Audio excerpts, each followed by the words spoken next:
Hey guys, it's Alex from 7th Hour Films, back again with JoJo's Bizarre Adventure. Last time on JoJo, we started off Stardust Crusaders with a man possessed by an evil spirit, where it was 1987 in a jail in Japan, where we met our new protagonist, Jotaro Kujo, who apparently has been possessed by an evil spirit. So his mother, Holly, decided to call his grandfather, Joseph Joestar, to come help. And along with him came a man named Avdol. I'm always going to, hesitate before I say that, just so I make sure I don't say, Adval or something. So yeah, old man Joseph Joestar came by and was like, yo, you have a stand. And Jotaro was like, the hell's a stand? And Joseph was like, oh, it's great. It's this spirit thing that you can use to attack or whatever. I have a stand. Avdol has a stand. You have a stand. Also, Dio's back. Dio is back. He managed to survive the explosion from 100 years ago. And he actually does have the body of Jonathan Joestar. He decapitated Jonathan and took his body.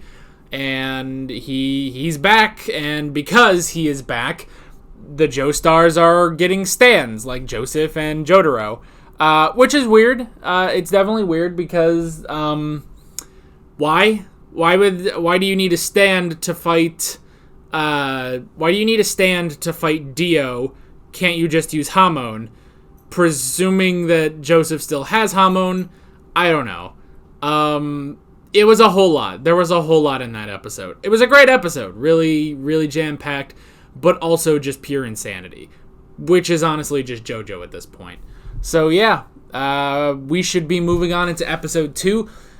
Just like last time, we are going to be sending this to a redirect, so what that means is if you want to watch my reaction to this episode of JoJo's Bizarre Adventure, what you gotta do is head down in the description or to the pinned comment. There'll be a link there, and you click on that. That just takes you over to, well, where the reaction is. It's just one click away. You watch it. There's nothing else you have to do, like no paywall or anything. Just go, watch it. Hopefully you have a good time. It's just like any normal reaction. And when you're done with that, you can pop right back over here to this video for the discussion, which I always highly encourage that you watch. So that is pretty much it. With all that being said, let's go ahead and get right into this episode of JoJo's Bizarre Adventure. Here we go.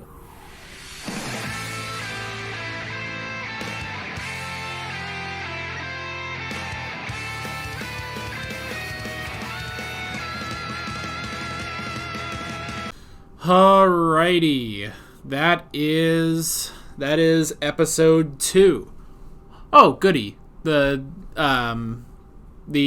plot description for this episode has the name of the guy. Kakyonen? Kakyonen?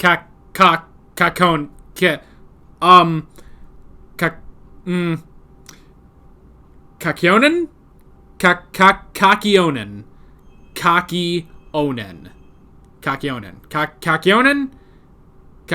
The painter is what I wrote down first. The phone is ringing. Sorry. Normally I have the door shut. You can ignore that. Okay. So, I wrote down the painter, but Kakyonen.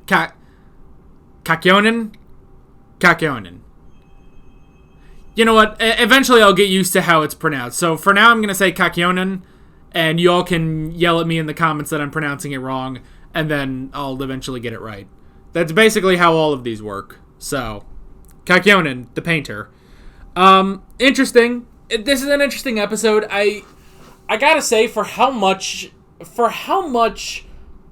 exposition was dropped last episode, we really got nothing in this episode. This episode was all action, but not plot progressing action, honestly, which is kind of weird, but I don't know. But it was still good. I still liked it, so we can go ahead and head on to the notes. The first thing I wrote down, the painter, Kakyonen.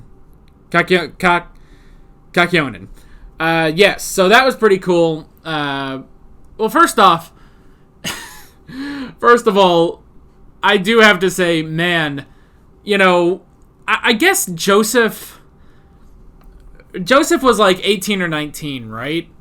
when during battle tendency, and Jonathan was, I think, 20? 19 or 20, yeah, during Phantom Blood. Jotaro does not look like he's 17 years old. Which I think they said last episode he's 17. I think. At the very least, he's in high school, so he really doesn't look like it. He doesn't wear a school uniform like everyone else. Unless, is his jacket his school uniform? It's like a Yu-Gi-Oh! He just wears the jacket open. He wears the school jacket open. Maybe it's that. And then that just is what they went with, you know? That's the whole thing with Yugi on Yu-Gi-Oh! Is that he just wears his school uniform. He just wears the jacket open. And occasionally, he wears the jacket as a cape, and it just works for him. Became the iconic Yugi look. Maybe that's the same thing with Jotaro. I'm going to try to switch over to saying JoJo when referring to Jotaro. And then I will try to say, and then Joseph for Joseph. So I'm going to try to do that. Because every time I'm just like, oh my gosh, Jotaro. It's like, it sounds wrong. It sounds wrong coming from my mouth whenever I'm just like, oh, Jotaro. But that's how they say it, you know? That's how they say it, but I'll try to switch over to JoJo. I mean, this is JoJo's Bizarre Adventure. He is our JoJo now. So I'll try to get used to that. But yeah. So that was pretty cool when we first met Kakyonen, I guess. And so that was pretty cool. You know, he was painting the picture, and then he was able to paint JoJo's leg being cut, which is pretty crazy. And it's very interesting, you know. I like that they're mixing up like what they're doing with each stand, you know, because with JoJo's stand, it's like, I don't know, it's sort of like it comes out when it wants to, you know. Like, it comes out when it wants to. Like, if JoJo is, like, falling down the stairs, the stand, you know, grabs a branch to, you know, help guide him. And only, like, in the heat of battle does his stand needs a name, by the way, does his stand actually, you know, come out fully. So, I do kind of like that. Just, it's basically, like, every so often, JoJo will just have, like, a third arm to help him. So I like that, whereas with Kakyonen, his stand is a bit different. You know, like I said, Hierophant Green, you know, he likes to be inside of something. So, now how Hierophant Green went over and cut JoJo's leg without JoJo noticing, I don't really know, because that's the thing. JoJo can see stands, you know, where other people can't. He can see different stands where other people can't. So I don't know. That's definitely interesting. But I did like that. That was pretty cool. Again, that was a funny scene where, you know, JoJo was being annoyed by all the, you know, teenage girls and stuff. Which, again, it further cements how he does not look like a teenage boy, you know? And it doesn't help, like, I feel like, you know what's interesting? It's kind of turning into a bit of a part 1 effect. And let me explain that. Because in part 1, you know, in episode 1, we had Jonathan, and he was, you know, he was small boy. And then by episode 2, both he and Dio had gotten super buff. And then and so there was that. But there was always that little part of me that was like, man, JoJo got really huge. No one else really did, though. Whereas in part 2 worked out because it started with Joseph being super buff, and then you get guys like, you know, Von Stroheim and Caesar and the Pillar Men, and they're all there and they're all buff and stuff.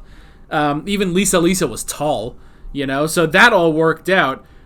Here we've kind of gone back a bit. We're kind of back to that part 1 where it's like, Jotaro seems so huge compared to literally everyone but Joseph. And he's not in enough scenes with Joseph for that to really work. Of course, even Joseph seems unnaturally huge, compared to Holly, Compared to his own daughter, he seems super huge. Which, again, even with Suzy Q, he didn't seem that huge compared to her. Even though, yes, they are all super buff. So, I don't know. It's just kind of weird. So, it, further cements that Jotaro does not look like a teenager. So, that's just all funny. He's like 2 feet taller than every girl on this show, And I think part of it might also be, I think they draw a few too many lines on their faces. Between Jotaro... Jotaro's not so bad. You could probably get away with that. It's just that he's super huge. Kakyonen, he definitely... let me look at it again. I'll look at it. But I'm pretty sure... My stand. You'll hurt her too. JoJo. You bastard. I feel like they drew a few too many lines. I'm Moriaki Kakyoin, and the name of my stand here is Hierophant Green. I am human, but I have pledged loyalty to him. That's why I'm gonna kill you. Alright, well, I didn't find... I don't know. There's something about it. Maybe they drew, a few too many lines on the faces where they actually look older. Now, it works for Joseph. For Joseph, it works because he is supposed to look older. The man's gotta be in his 60s, late 60s maybe. If he was 18 or 19 in part 2, this is about 50 years later. So yeah, about late 60s-ish. So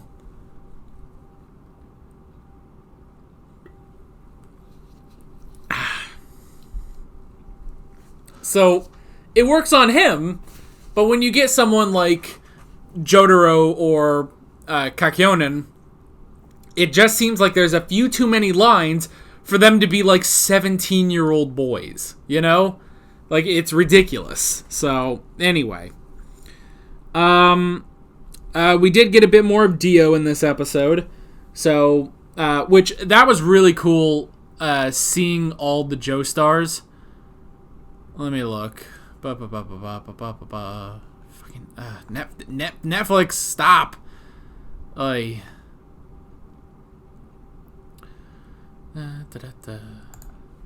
Seeing all the Joestars lined up like that was so cool. Which I love in the intro. It starts with Jonathan, then Joseph, then Jotaro. That's also pretty cool. Had not taken Jonathan Joestar's body. If it hadn't been for his energy to augment my own limited source, I couldn't have survived at the bottom of that ocean for 100 years. I mean, that is impressive that it's because of Jonathan's body. Jonathan's body was that good that he survived 100 years without getting blood, So that's pretty crazy. Let's see here. But still, this body has a bond between a parent and a child. Alright. Yeah, so we get Jonathan, then George II, then Joseph. I love seeing young Joseph again. Young Joseph who becomes old Joseph. I have to say, I don't know, I kind of need... It's still a little bit of a disconnect, but I can still see young Joseph in him. And then you get Holly, and then Jotaro. So that was pretty cool. But, okay. We also got the information that it is... So, in taking Jonathan's body, Dio also got a stand. And he says, it's because I have Jonathan's body now that I have a stand. Why? Why is that? I don't get that. I don't get why... Because there was nothing... ever in Jonathan's life that would be like, oh yeah, a stand. That's not a thing. That's not a thing. Why? I don't get that. Why are they tying in stands? They're tying in stands to Dio, who we can defeat with Hamon. And we're also tying in his stand to the body of Jonathan Joestar. It makes no sense. It makes no sense. So, yeah. I don't know. Hopefully we'll get some more information soon. Okay, so we had the fight with Kakyonen, which is pretty crazy. We have his stand, Hierophant Green, which is pretty interesting. These freaking names, man, they're a little hard to, like, kind of get down in the heat of the moment, but I think I got that. So, Hierophant Green, which is some sort of, like, you know, he uses it mainly to possess people, which is interesting. The combat is kind of interesting in this part now, because where, you know, in the last two parts, we've had our boys, you know, Jonathan and Joseph and Caesar and Baron Zeppeli, like all of them, you know, they've been in the middle of it, you know? Whereas now we've kind of switched back to where, or not switched back, but we've switched it to where, like, the main people of the fight take a step back, and it's the stands now that are fighting. Again, it is sort of, you know, like Yu-Gi-Oh!, just without the card game, or like Pokemon or anything like that, where it's like, okay, you know, the master is sort of stepping back, and this creature is going to fight for them. Now, I do like, you know, the added part where, yeah, if your stand gets hurt, it's going to hurt you. I like that, actually. That actually does, you know, it does work, because then it's like, okay, well, if Jotaro's stand, you know, gets hurt too much, I don't know, he can retreat back into Jotaro, heal up, go back out. But if he gets hurt too much, then Jotaro gets hurt too much. So I like that, at least. But yeah, it is kind of interesting that, you know, it's such a change in a magic system, you know? But it still works out. It still works out. And Hierophant Green was very interesting. We had the nurse, the fight with the nurse, which was pretty interesting. That poor guy that got stabbed in the eye by a pen, you know? Like, and again, it's like, great job, JoJo. Great job trying to, you know, stop that from happening. It's like, he stopped it just before it hit him, but not the guy there. So, and again, those guys, again, too many lines on the face if you're trying to convince me these are 17-year-olds, you know? Like, if you told me they were in their mid-20s, I could believe you, but just, it's too many lines. Too many lines. So yeah, the fight with the nurse was interesting. I'm glad she is going to be okay, because I was kind of thinking, like, okay, well, it's like, you know, rip it out of her, and it's like, yeah, that did some damage on the way out, but it's like, okay, well, she can't just be dead, right? Like, I don't think that would have, you know, it's like, oh, it damaged her throat, and it's like, well, unless that has stopped her from breathing, I don't know, or maybe she's gonna bleed out, but I don't know. I was kind of iffy on that, on if that actually did kill her, and apparently it didn't. We had Emerald Splash, which was Hierophant Green's, I guess, signature technique, which is pretty interesting. I like that they distinguished that JoJo's stand is super powerful, you know, which we had that last episode with Abdal, and now here with Kakyonen. So yeah. So I did like that, at least. The fight was pretty interesting. I like how JoJo also says, you know, I'm pretty ruthless, but I do a lot in a fight, but sometimes, you know, I'm kind of thinking maybe my stand is a bit more ruthless than I am, you know? So that's pretty cool. Maybe that could lead to some control issues, you know? Like, maybe the stand will go a little too far than where JoJo would want him to go. Maybe. We'll have to see. And then at the end, we did get, there's some sort of, like, parasite. Because I was kind of wondering, you know, and okay, I guess this doesn't help that Kakyonen, he is in the intro. Like, we kind of have, like, a whole crew in the intro, which was pretty interesting. We had, like, a whole crew in the intro, and two of them, so we had JoJo, Joseph, that'll be confusing for people, I'm sure. We had JoJo, Joseph, Avdol, and then we had 2 other guys. I'm pretty sure one of them was Kakyonin, and then we just had some other guy. So yeah, I was kind of wondering, like, okay, well, are we going to convince him to not pledge his life to Dio? I don't know. But it was specifically the parasite, so I assume that's something that Dio planted, in order to, take over this guy and have him kill JoJo. So, yeah. But that was pretty much it. We sort of ended there. I guess the only other thing I can say, because I didn't write this down, but Joseph hating Japanese houses, I mean, that's so Joseph, That's so Joseph.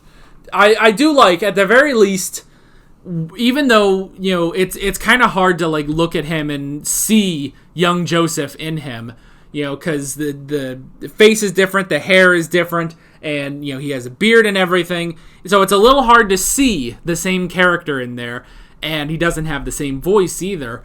But I have to say, they are still nailing Joseph's character. This is still Joseph Joestar. So, I do like that. It's those moments where I'm like, oh yeah, I'm still watching my friend that I've been watching, since the beginning of Battle Tendency. So I like that. I really do like that. But that is pretty much it. Yeah, that's basically it. With all that being said, I'm Alex from 7th Hour Films, and I will see you guys next time. Take care.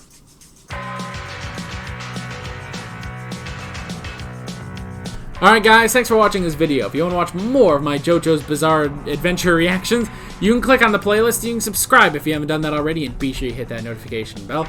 You can support me on Patreon and follow me on social media, links below in the description. See you guys later.